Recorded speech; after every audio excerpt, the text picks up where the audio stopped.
Bakka jirtan maratti nageenya isinaaga hordoftoota keenya waliif TV irraa oduu sa'aatii kanaa kan isinii himaa jiru an Uudii Muusaati kallattumaan gara bal'ina oduuttiin dabara.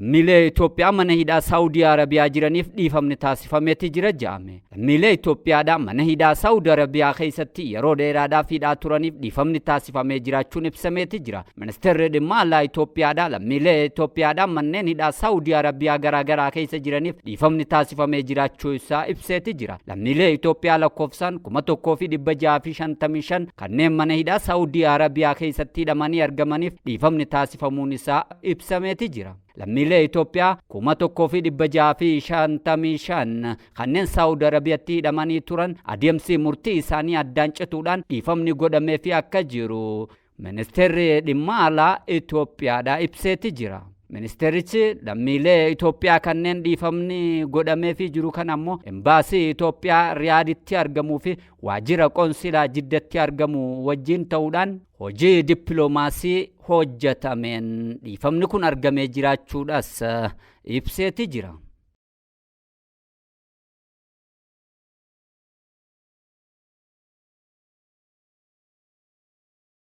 Manni marii koomishinii marii biyyoolessaatii fi dhaabbilee hawaasa siviilii Itoophiyaadhaa hojii qindoomina koree waloo isaanii qorataniiti jiru.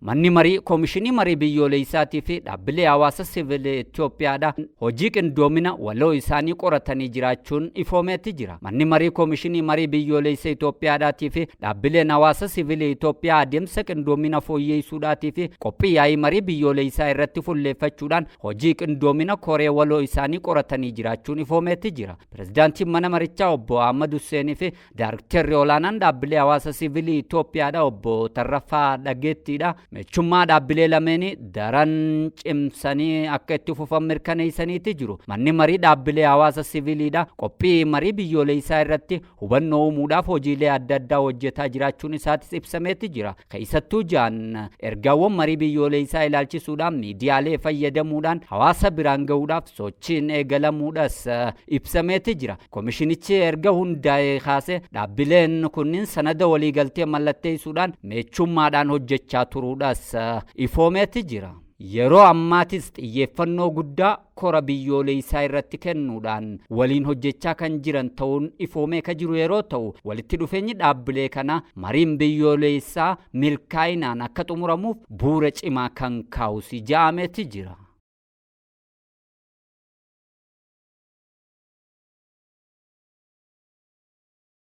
Sirna barnoota Itoophiyaa keessatti afaan Chaayinaa dabalamuufidha.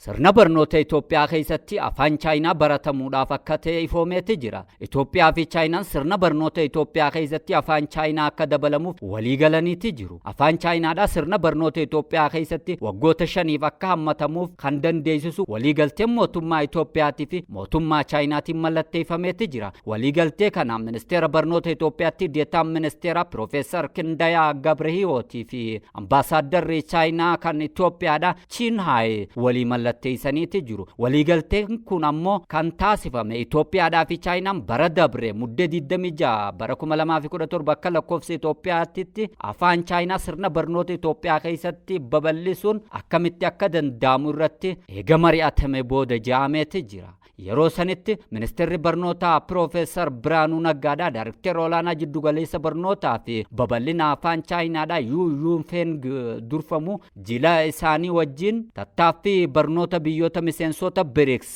lamaan jidduu jiru jabeessuu irratti xiyyeeffachuudhaan marii taasisaniitu jiru jedhameeti jira. Daarektarri olaanaan Yunfeng barnoota afaan Chaayinaadhaa yuunivarsiitiiwwan muraasa keessatti kennamaa akka jiru kaasuudhaan biyyi isaanii afaan isaanii kana dhaabbilee barnoota biyyoota biroo keessatti babal'isuudhaaf fedhii akka qabdu dubbachuun isaanii ministeerri barnootaa beeksisuu isaa yeroo sanitti kan yaadatamu yeroo ta'u ministeerri barnootaa ammoo akka amma ibsee jirutti waliigalteen amma ministeera barnoota Itoophiyaadhaatii fi mootummaa Chaayinaa jidduutti taasifamee jiru kun hariiroo biyyoota lamaanii cimsuu qofa osoo hin taane dameelee turizimii, hariiroo ummataatii fi cimsa tekinooloojiitii fi dameelee biroo keessatti shoora olaanaa taphatu jechuudhaan ibseeti jira.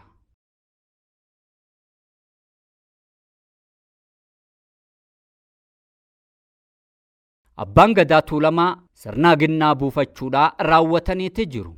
Abbaan Gadaa Tuulamaa goobanni hoolaadhaa sirna ginnaa buufachuudhaa raawwataniiti jiru. Abbaan Gadaa Tuulamaa goobanni hoolaadhaa sirna ginnaa buufachuudhaa raawwatanii jiraachuun isaanii ifoomeeti jira. Waggaa 8 dabraniif rifeensaa fi areeda isaanii magarsuudhaan filatanii dibachuudhaan uffata aadaa kuula garagaraatiin faayame uffatanii aangoo gadaadhaatiin kan tajaajilaa turan Abbaan Gadaa Tuulamaa goobanni hoolaadhaa amma immoo rifeensa isaanii murachuudhaan ginnaa buufataniiti jiru.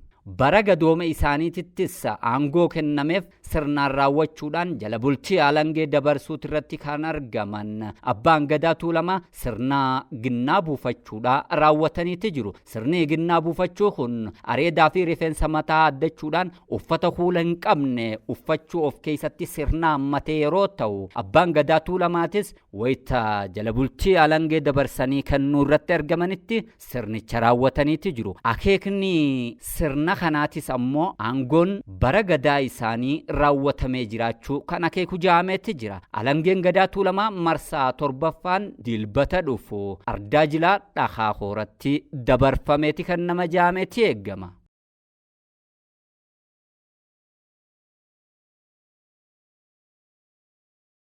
Ragaa lammiilee dijitaaleessuudhaan qabachuun kenna tajaajila ammayyeessuudha jaame. Ragaa lammiilee dijitaaleessuudhaan qabachuun kenna tajaajila ammayyeessuu akka ta'e ibsameeti jira. Ministeerri Innoveeshinii fi Teekinooloojii Dr. Ballataa Mollaadha ragaa lammiilee karaa ammayyaateen ol kaa'uun kenna tajaajila ammayyeessuu keessatti shoora olaanaa akka qabu ta'uu ibseeti jira. Ministeerri ragaalee jiraattota karaa ammayyaateen qindeessuudhaaf hojiin ejensiin galmeessa ragaalee siviilii fi jiraattota magaalaa Finfinneetiin hojjetamaa jiru daawwatanii jiran hoggaa ta'u akka biyyaatitti karoora hojumaata dhaabbilee dijitaaleessuudhaaf hojjetameen bu'aan qabatamaan mul'achaa jiraachuudhas ibseeti jira. Daarektarri olaanaan ejensii galmeessa ragaalee siviilii jiraattota magaalaa Finfinnee obbo Yoosef Nuguseedha gama isaaniitiin ammoo ragaalee jiraattota magaalattiidha waraqaadhaan qindaa'aa turan gara sirna dijitaaleessuutti jijjiiruun hojumaata badaa kanaan dura ture hambisuudhaaf imala eegalameedha jechuudhaan ibsaniiti jiru. Ejensiin galmeessa ragaalee Itoophiyaa gama kanaan hojii gaarii hojjechaa kan jiru ta'uunis ibsameeti jira. Ministeerri Innoveeshinii fi Teekinooloojii Dr. Ballataa Mollaadha gama isaaniitiin ammoo ragaa lammiilee karaa ammayyaatiin ol kaa'uun kenna tajaajilaa fooyyeessuu fi ammayyeessuu keessatti qooda olaanaa akka qabu ibsaniiti jiru.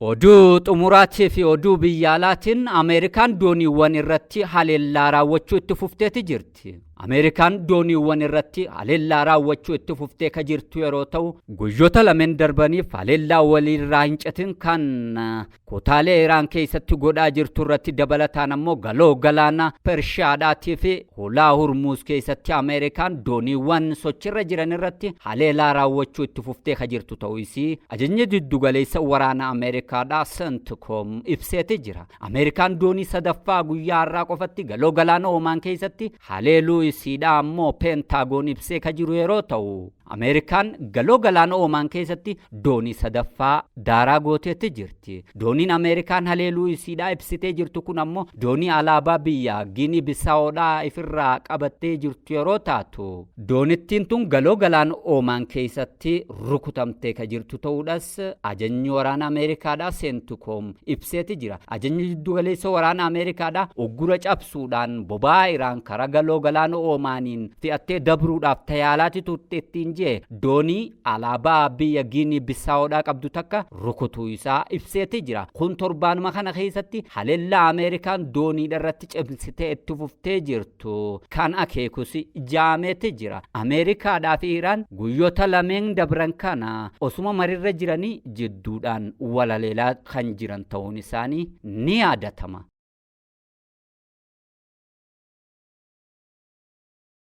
Egaan hordoftoota keenya miidiyaa keessa waliif TV irraa oduu isin biraan gahaa turre kanumaan raawwadheetiin jira. Sagantaalee fi qophiilee waliif TV kaafanitti dhufanii nagaan naa tura.